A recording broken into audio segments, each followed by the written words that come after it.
Mzobe, you can't address me like that. I'm Mr. Watson to you. Uthi-ke lo mlungu awukwazi phela ukumkhumula kanjena. UnguMr. Watson kuwe. Hayi, uyahlanya. Mtshele ukuthi nguye lo onyele isihlahla. Mina angikhumulanga muntu. Imali yami ngiyifuna ngesikhathi esifanele. Hayi lento ayenzayo yena. Him say you are crazy and you are the one who poo on the tree and him want the money yes. What are you talking about, Mzobe? I paid you 3 hours ago. And what is this poor you talking about?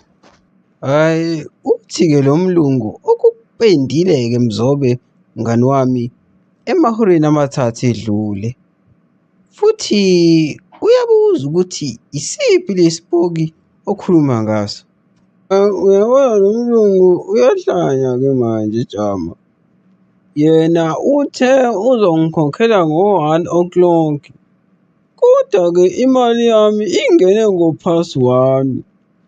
Ngakho-ke wenza izinto ezingavumelanga ngazo. Yingakho ebona izipoki nje. Amadlozi ami ayamjezisa. Mtshele Jama. Boss, him say you paid him 1 o'clock, but the money entered past o'clock, and his ancestors are busy punishing you, and I must tell you, me, Jama. Tell him, Jama, that I'm still confused. I don't understand what he's trying to say to me.